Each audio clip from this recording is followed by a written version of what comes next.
Assalamualaikum, bagaimana kabar kalian hari ini? Semoga sehat selalu dan bersemangat ya.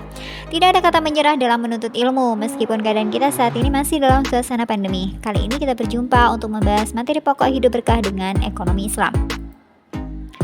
Tujuan pembahasan materi kali ini, nantinya kita dapat menjelaskan makna ekonomi Islam dan mengidentifikasi prinsip-prinsip ekonomi Islam sesuai dengan ayat-ayat Al-Quran.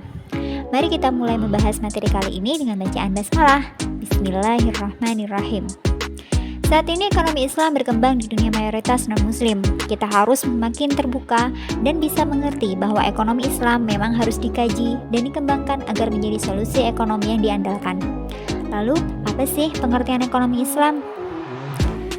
Ekonomi Islam dalam bahasa Arab disebut dengan istilah al-mu'amalah al-madiyah, yaitu aturan-aturan tentang pergaulan dan perhubungan manusia mengenai hidupnya. Ekonomi Islam bukan lahir sebagai suatu disiplin ilmu tersendiri, melainkan bagian integral dari agama Islam.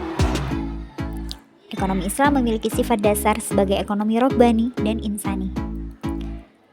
Robbani karena syarat dengan arahan dan nilai-nilai ilmiah, nilai-nilai ilahiyah. Insani karena sistem ekonominya dilaksanakan dan ditujukan untuk kemakmuran manusia. Adapun prinsip-prinsip ekonomi Islam menurut Muhammad Syafi'i Antonio adalah: yang pertama, alam ini mutlak milik Allah Subhanahu wa taala. Manusia hanya melaksanakan amanah mengelola dan memanfaatkan sesuatu dengan ketentuannya.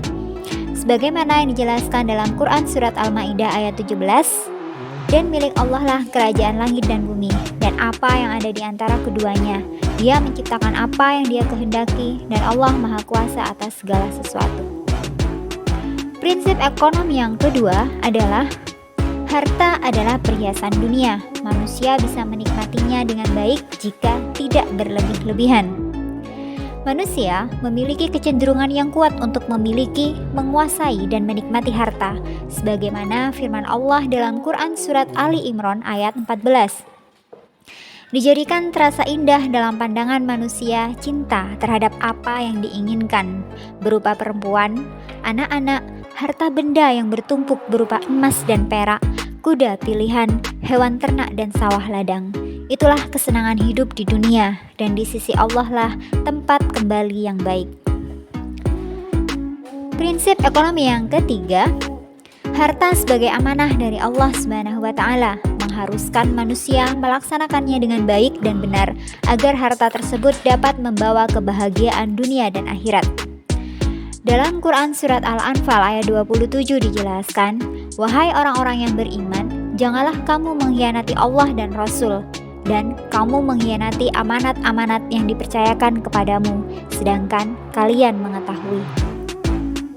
Yang keempat, kepemilikan harta dapat dilakukan antara lain melalui usaha, amal, atau mata pencaharian ma'isyah yang halal dan sesuai dengan aturan. Quran Surat Al-Baqarah ayat 267 menjelaskan, "Wahai orang-orang yang beriman, nafkahkanlah dari yang baik-baik apa yang kamu usahakan, dan apa yang kami keluarkan untuk kalian dari bumi. Janganlah kamu memilih yang buruk daripada kamu menafkahkannya, padahal kamu tidak mengambilnya, melainkan kamu memicingkan mata padanya. Dan ketahuilah bahwasanya Allah Maha Kaya lagi Maha Terpuji." Yang kelima, dilarang menempuh usaha yang haram seperti melalui kegiatan riba dan jual beli barang yang dilarang atau haram. Sudah barang tentu, kita sebagai seorang muslim dalam menjemput rizki haruslah menghindarkan dari perbuatan haram, agar apa yang kita dapatkan memiliki status halalan thayyibah, halal lagi baik dan bermanfaat. Dan yang terakhir, harta sebagai ujian keimanan, artinya mampukah seseorang yang memiliki harta menjadikan hartanya bermanfaat bagi dirinya, orang lain, dan alam. Allah berfirman dalam Quran Surat Al-Anfal ayat 28, "Dan ketahuilah bahwasanya hartamu dan anak-anakmu adalah fitnah atau cobaan, dan sesungguhnya di sisi Allah pahala yang besar." Semoga kita semua dapat menjalankan apa yang telah Allah perintahkan untuk kita. Alhamdulillah materi telah tersampaikan. Semoga kita semua dapat memetik manfaat dari penyampaian ini. Nantikan pembahasan materi Hidup Berkah dengan Ekonomi Islam episode 2 yang akan datang. Terima kasih atas perhatiannya dan kita tutup dengan kafaratul majlis. Subhanakallahumma wa bihamdika asyhadu an la ilaha illa anta astaghfiruka wa atubu ilaik. Assalamualaikum warahmatullahi wabarakatuh.